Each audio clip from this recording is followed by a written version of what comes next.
So we are quickly finishing up last week, and then we will move on to, well, what is intended for this week. You know, I don't know if I can get everything kind of in order here.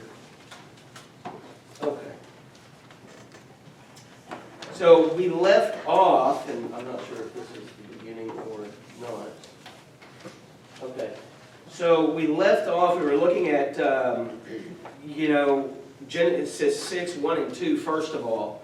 When man began to multiply on the face of the earth, the daughters were born to them, the sons of God, which are considered those that are righteous, those in the line of Shem, that they saw the daughters of men, the unrighteous people, and that they were beautiful and attractive, and so they took them as wives. And so eventually, because of this intermarrying, the line of Shem too would be corrupt. And we came to Genesis 6, 11, and 12, that the earth was corrupt in God's sight. The earth was filled with violence. God saw the earth, and behold, it was corrupt. For all flesh had corrupted their way on the earth. And so those types of evils call for the judgment of God. So, because God is patient, not wanting anybody to perish, that's 2 Peter 3:9, it'd be 75 years at least before he would send the flood on the earth. And we can all, I didn't mention this last week, but we can also kind of understand in a way as to why people wouldn't believe him. Because this is the first recorded rain from the heavens. All that we have is that God watered the ground through a mist. And so it could have rained before this time. We don't know. This is just the first recorded rain. And so imagine you've got this guy who he's like, there's going to be this mist that's coming from the ground. It's not going to be coming from the ground anymore. It's going to be coming from the skies, and it's going to be big, and it's going to be a flood. But he's doing this, and it's going to be at least 75 years to give him time with his family to build the ark and to preach righteousness to everyone. 2 Peter 2:5 says that he was a preacher, a proclaimer of righteousness. So he was a busy guy. And we have that 8 people came out of the ark into this new world where evil had been drowned out. And you know, sometimes I think we have the kind of kids, the little kids' Sunday school picture of this. You know, he's building an ark and the animals are coming and all of this, and then the rain comes down and everything. But think of that scene. That here you have a man who spent at least 75 years with his family building an ark, trying to tell people what was coming. And then it comes, he and his family, they're shut up in the ark.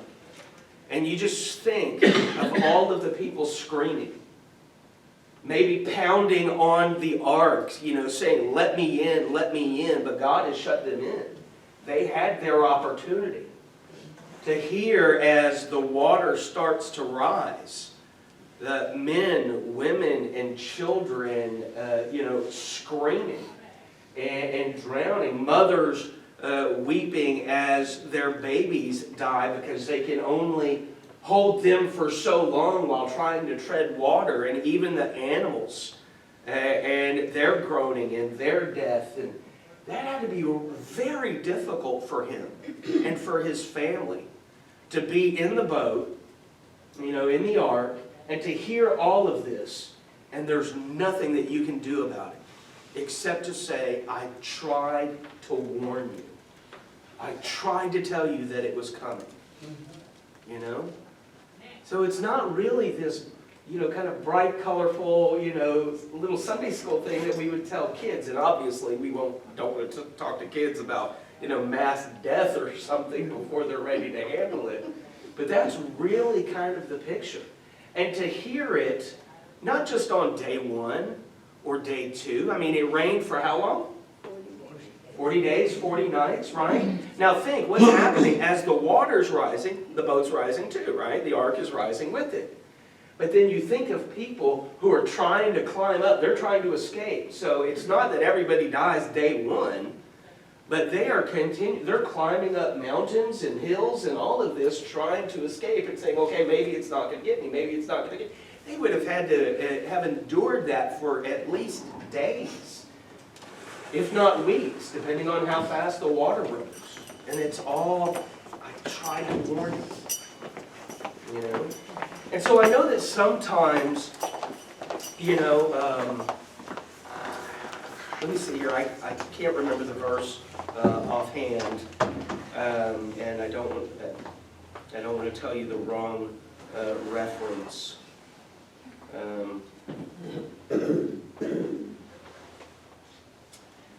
It's not my eyesight, is it? That little thing is going flash, flash?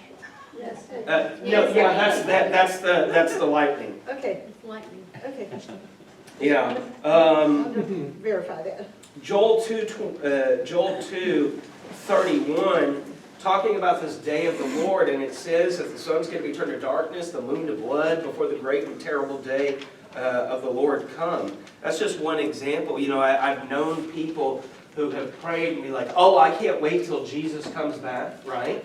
And yeah, I want that too. You know, I think it's going to be a wonderful day for those that are righteous, but at the same time, it's going to be in the same really kind of situation.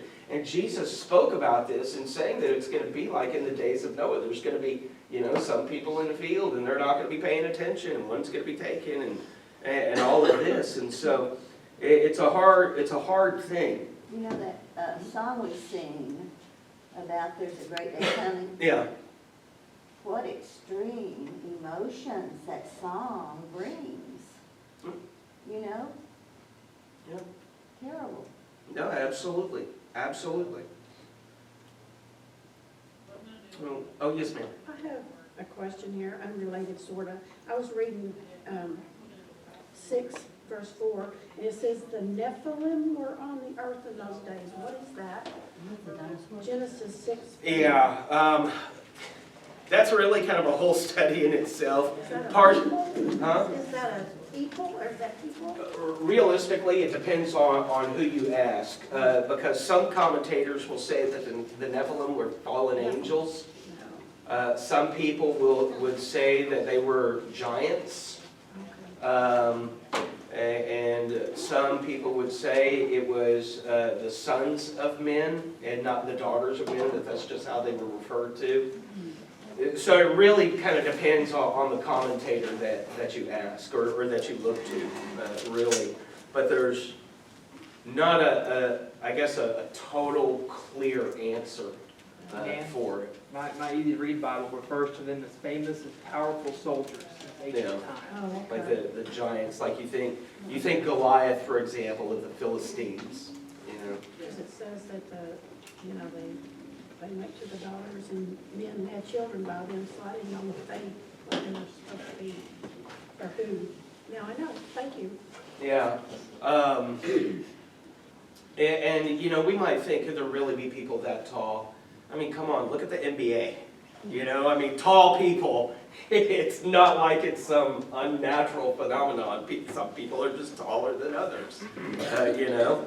And yeah, so it depends on the commentator, but me personally, I tend to lean that they were just, it was a specific group of men, a type of men, if you will, not that they were, you know, angels and marrying and things like that.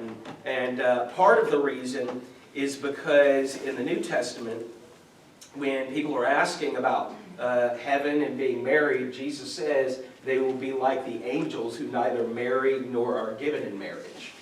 And so that's why if they're fallen, even if they're fallen angels, I think that to say that angels, fallen or not, are married would directly contradict saying that Jesus saying angels don't get married, you know.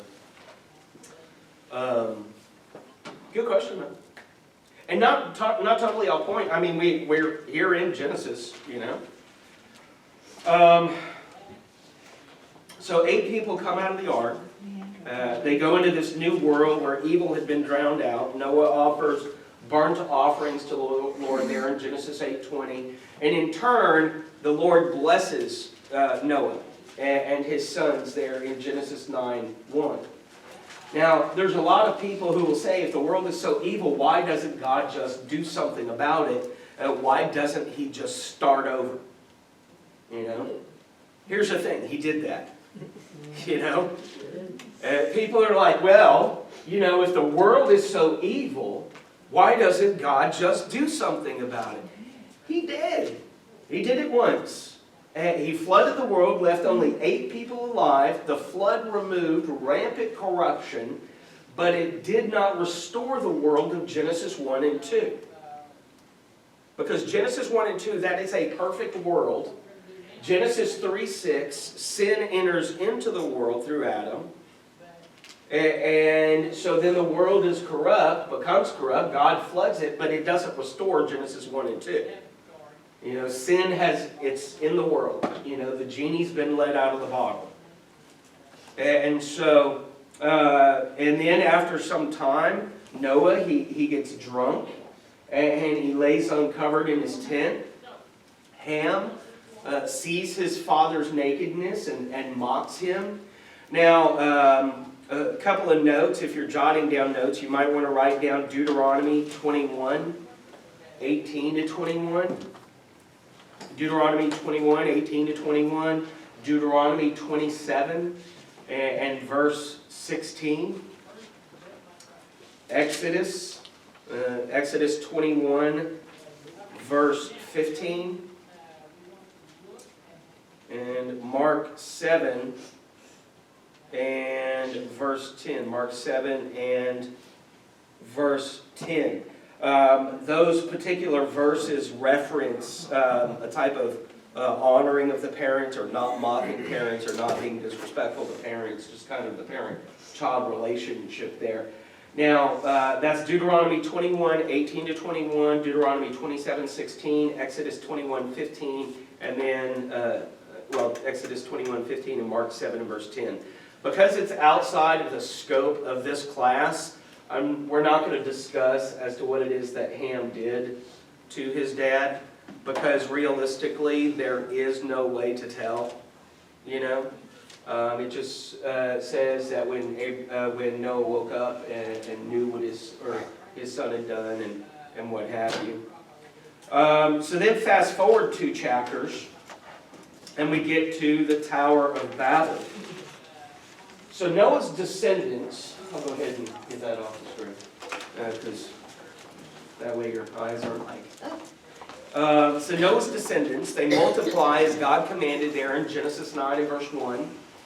But instead of glorifying God through obedience, they set off on a course of self-will. So we have here 11:4. Then they said, "Come, let us build for ourselves a city and a tower with its top in the heavens, and let us make a name for ourselves, lest we be dispersed all over the face of the whole earth." Now you might want to jot down Matthew 10 and verse 28. Matthew 10 and verse 28, talking about don't fear him that can destroy the body, but fear him that can destroy both the body and soul in hell. Because it says very clearly that they wanted to make a name for themselves, otherwise someone would come in and they'd be dispersed everywhere. So they were afraid of men. And in that they had dishonored God. You might want to jot down 2 Timothy 1 and verse 7. 2 Timothy 1 and verse 7, He did not give us a spirit of fear, but of courage and of a sound mind. So that's what the people do. And we kind of speed through this a little bit because we're looking at God's plan of redemption throughout Scripture. So we're not going to be able to spend time on every event, even every major event. But we know that God comes and disperses them, and we'll talk about that a little bit more. Because as we read along in Genesis 11, we find in verses 10 through 26, Shem's descendants. Remember, Shem is the righteous line. Shem's descendants, and seeing Abram, whose name later will be changed to Abraham. And then we move along to Genesis chapter 12, the promise made to Abram. And there are, in fact, 3 promises in verses 1 through 3. One is to give him a great land, to make him a great nation, and to make his name great. And the third promise points directly to Christ, where we have in Genesis 3 and verse 16, now the promises were made to Abraham and to his offspring. So singular. It does not say, and to offsprings, plural, referring to many, but referring to one. And to your offspring, who is Christ. So the promise that's made there, and we call this the Abrahamic covenant, is that third one, to make his name great, relates directly to Christ, being the offspring of Abraham as we follow through the genealogy there. And we have to remember, what's the word gospel mean? Good news. Okay, but that could be used for anyone. So what does it mean when it's referenced in the Bible? All right, more specifically, the coming of the Messiah, which would include his death, burial, and resurrection. And so, as we talked about, if Genesis 3:15 is the first gospel sermon, and remember Genesis 3:15, that's where the Lord is speaking to, there's the serpent there, there's Adam there, Eve is there, and he's saying that, talking about Christ, that you, the adversary, would bruise his heel, but he, Christ, would crush your head. So if Genesis 3:15 is the first gospel sermon, then right here in Genesis 12:3, that is certainly the second gospel sermon, because that is speaking directly to the coming of Christ. We think gospel sermons, we think New Testament most of the time, and maybe even more specifically, Peter's recorded sermon in Acts chapter 2. But the gospel, the good news of Christ, starts immediately after the fall in Genesis 3:6. God tells them the punishment, and then he tells them about Christ who's coming. He doesn't specifically say Christ, but as we study Scripture, we see that it is Christ. And that really should speak to us when we're studying the Bible with someone, when we're teaching a Bible class, when we're preaching a sermon, whatever the case may be, is that there is this is a sin, right? This is the punishment for sin, but we can't just leave it there. We can't just say, okay, what you're doing is a sin, or this is a sin, and this is the punishment for it, right? You can't leave people without hope. And so then there's the immediate application of Christ. God did not sit there, after he told them in the garden what they had done wrong and what the punishment was. He didn't stop there and then wait a couple of generations before, he talks about a promise or a coming redemption. Any thoughts or comments?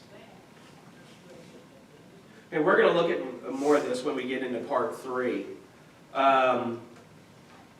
Genesis 3:6, Genesis 3:15, and Genesis 12:3. So the sin, the first gospel sermon, the second gospel sermon, they make up the background for the rest of the Bible. Genesis 3:6 introduces the problem. And Genesis 3:15 and Genesis 12:3, they introduce the solution. The only difference between Genesis 12:3 and Acts 2 is that Genesis 12:3 looks forward to the event of the cross, and Acts chapter 2 looks back at the event of the cross. That's the only difference. Genesis 12:3 looks forward to the cross, Acts 2 looks back to the cross. but it's talking about sin, what sin does, the punishment for sin, and the solution to it.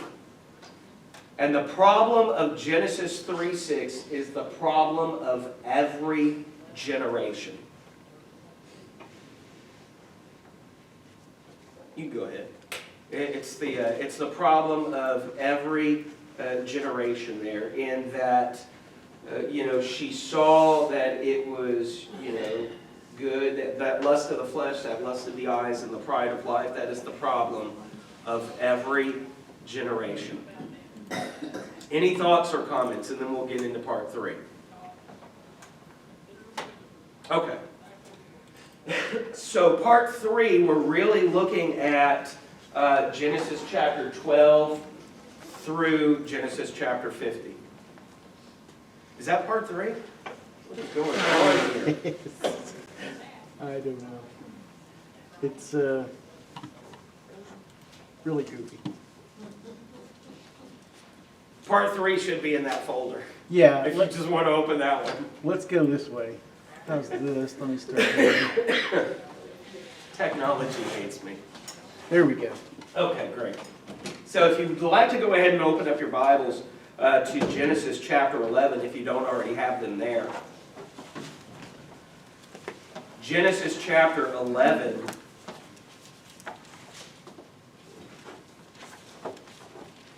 Because, often we look at the opening verses of Genesis chapter 12 as the beginning of the journey to Canaan, right? But it more formally takes place in Genesis chapter 11. If in Genesis chapter 11 you drop down towards the end, beginning in verse 27, now these are the generations of Terah. Terah fathered Abram, Nahor, and Haran fathered Lot. Haran died in the presence of his father Terah in the land of his kindred, in Ur of the Chaldeans. And Abram and Nahor took wives. The name of Abram's wife was Sarai, which, by the way, is his half-sister. If you take down notes, that's Genesis 20 and verse 12. So Sarai is his half-sister. And the name of Nahor's wife, Milcah. Milcah is his niece. Okay? The daughter of Haran, the father of Milcah and Iscah. Now Sarai was barren, she had no child. Terah took Abram his son and Lot, the son of Haran, his grandson, and Sarai, his daughter-in-law, his son Abram's wife, and they went forth together from Ur of the Chaldeans to go into the land of Canaan. But when they came to Haran, they settled there. The days of Terah were 205 years, and Terah died in Haran. Okay? So we often look at the opening of Genesis chapter 12 and God making that, calling him out of the land, and we say, okay, that's where the journey to Canaan begins, right? That's actually not where the journey starts. The journey starts with his father and his family leaving there. Now the city of Ur is located in the southern portion of modern-day Iraq. And it was an important Sumerian city-state. A city-state is an independent, sovereign city. So you might think of Rome, for example, or Vatican City, even today, that it is kind of an independent state, right? But it was an independent city-state in ancient Mesopotamia, which is called, if you're reading any type of church history, it might be call it the cradle of civilization because of how popular city-states were and institution of laws and what have you. But again, it's part of modern-day Iraq. This is an artist's rendering of ancient Ur. And I'm going to look up here because I can't see the smaller text back there. But you have, for example, down here in the south, these walls, talking about the walls around it to protect it. These canals over on the right connected by the Euphrates, farmers growing crops and things like that. And then there's a canal that went through the city where people could come in, park their boats, and do their merchandising and what have you. Now, if you look kind of in the upper right area right there, you have a giant temple that's called a ziggurat. Ziggurat, Z-I-G-G-U-R-A-T. It's a ziggurat, just kind of more of a close-up here of what it would look like. Ziggurat, it actually comes from the ancient Assyrian, and it means to be high up or mountain of the gods. Okay? You might think of, the Greeks and them believing, Zeus and all of them on Mount Olympus and what have you. So it's kind of the same thing. So each ziggurat was actually part of a temple complex, and it was used for religious worship. And when it comes to the Tower of Babel, for example, most people don't think it was like some cylindrical tower like we see in most things. Most believe it was some type of large ziggurat. Okay. Part of a temple complex. Now the one that was in Ur was built by King Ur-Nammu, who dedicated it to Nana. N-A-N-N-A. I've got to remember it's Nana, because otherwise I'm saying, he dedicated it to Nana. And, yeah. Or not. Granny is a god, that type of thing. So it was Nana. Nana was the Mesopotamian god of the moon. Here's kind of an interesting thing. And I know that Bible history, it can be boring for some people, even just looking at locations.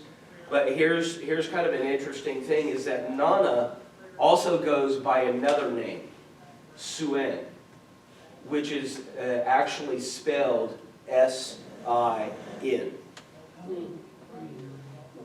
Right? So a temple dedicated to, we could rightly say, a temple in this city of idol worship dedicated to sin. And one of the main gates that people would pass through going into the city of Ur was called the Gate of Judgment. I mean, just think, when you look at Jerusalem, there and other cities in the Old Testament, there are several different gates, like the sheep gate and things like that, right? But just imagine that you have a city of idolatry. I mean, the literary implications alone. You have a city of idolatry, and you walk through the Gate of Judgment. And in fact, that gate was actually outside the ziggurat. That's the main gate that people would go through to get to this temple. So imagine you are in a city of idolatry, and you pass through the Gate of Judgment to worship sin. I mean, come on now. That's at least to me, maybe it's because I'm a nerd, but that's kind of interesting. When we look at these little nuances, right? The city of Ur, it's not completely lost, though. In fact, this is it. It was first excavated. That's an aerial photograph of what they've excavated so far. It was first excavated in 1853, 1854. Kind of give you a close-up of some of the area. That's just a portion of it. Now I realize from it being an aerial shot that actually looks small, but those walls are probably about 10 foot high or so. The first part of the excavation was them discovering the ziggurat in Ur. And so that's what it looked like when it was discovered, and they had done some around it. And then it was restored. Most of it was restored. That is actually how it looks today in Ur. It was restored. Now, little pop quiz here, okay? And you'll know this name. Now, where is Ur? Okay. Iraq, right? It was restored in the 80s. This this, who do you think restored it? Saddam Hussein. Which you wouldn't necessarily think about, considering, what we generally associate Saddam Hussein with in Kuwait and Desert Storm and all of that. No, he actually had people restore that. In fact, if you were to go online and look, you can, because of the whole Desert Storm and everything, there's photographs of, American soldiers and everything walking up there and taking photos, and you could, if you wanted to, actually go visit it today and walk around. It's kind of interesting, though, I think, again, that you're in a city of idolatry and you walk through the gate of judgment to worship sin. I could add to that it was restored by a guy who was guilty of genocide. So, I mean, yes, ma'am. So what happened that it got buried? Well, Or what? a lot of... Disaster? Because it's yeah. excavating, right? Yeah, a lot of it just simply time. I mean, there are places, of course, that we have that were destroyed. We think Sodom and Gomorrah and others, and places that lost to because of people and war, even like the Library of Alexandria. So a lot of it, time, war, battles being fought over it. Absolutely.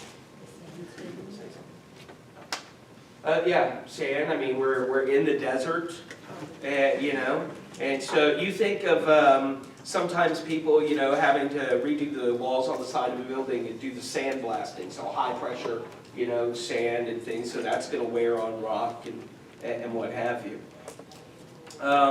And so that's where they came from. That's where is, to our knowledge, that Abram/Abraham was born.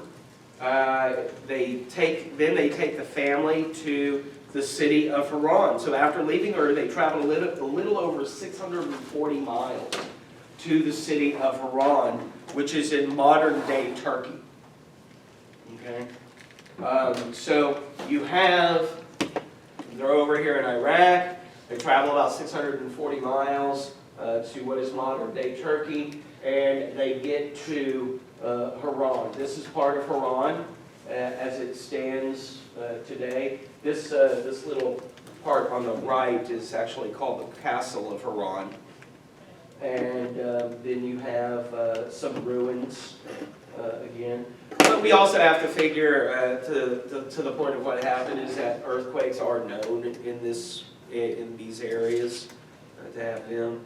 A lot of it, of course, being wars. You have the Crusades that were fought for several years, and things like that. And in Ezekiel 27 and verse 23, Haran is named as a trading partner with Tyre, Tyre.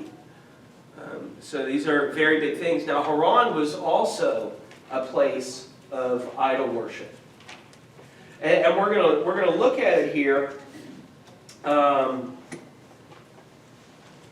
That even though Terah, Abraham's father, took the family from from Ur to Haran, that it wasn't that God called Terah. Okay, God did not call Terah. God called Abraham, and we'll see some verses for that here in a minute. And so, what may have been easy for Terah to just pick up the family and leave, we don't know. But most speculation is that Abram spoke to Terah, said God said that we need to go to Canaan by way of Haran, and it was easy for Terah and the family to go because, well, Haran was an idol-worshiping city just like Ur was, right? And that the reason Terah did not continue on to Canaan is because Canaan was not a place of idol worship, right? A lot of that's speculation, though. But then we look at the promise there in Genesis chapter 12 in your Bibles. Genesis 12, 1 through 3. The Lord said to Abram, "Go from your country and your kindred and your father's house to the land that I will show you, and I will make of you a great nation, and I will bless you and make your name great, so that you will be a blessing. I will bless those who bless you, and him who dishonors you I will curse, and in you all the families of the earth shall be blessed.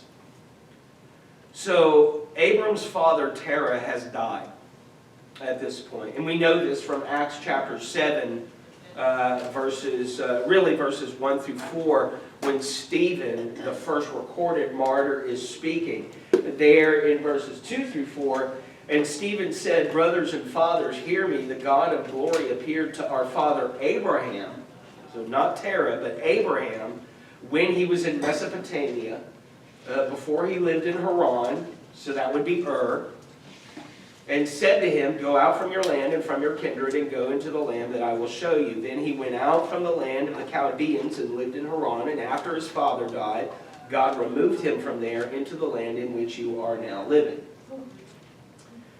So again, notice that God appeared to Abraham, not to his father, even though at the time Terah was still alive.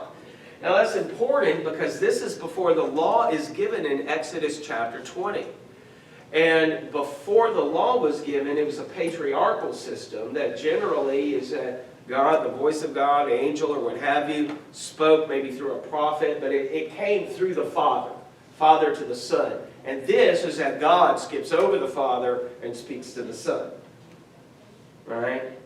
And that's also confirmed in Genesis 15 and verse 7, when the Lord, speaking to Abram, says, "I am the Lord who brought you, Abram, out from Ur of the Chaldeans to give you this land to possess." So we've got a couple of verses that are confirming that it wasn't Terah that God spoke to, that it was Abram. And that's why there's kind of the general idea that it was probably Abram who convinced him to take the family with him. And it's possible, of course, that in the city of idol worshippers, that Terah and Abraham's other relatives, they bowed down to sin. Or Nana. Sorry. I know I'm a minute over, but any closing thoughts or comments?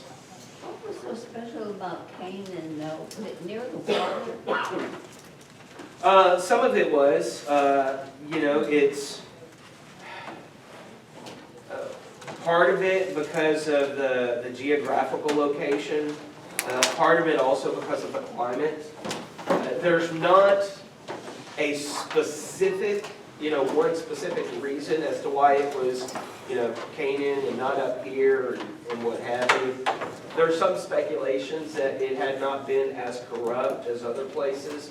There's some speculation that because of its proximity to Egypt, then when Christ would come and would have to flee, because of them killing babies and everything, that would have been an easier journey for Mary and Joseph. So there's not one specific reason.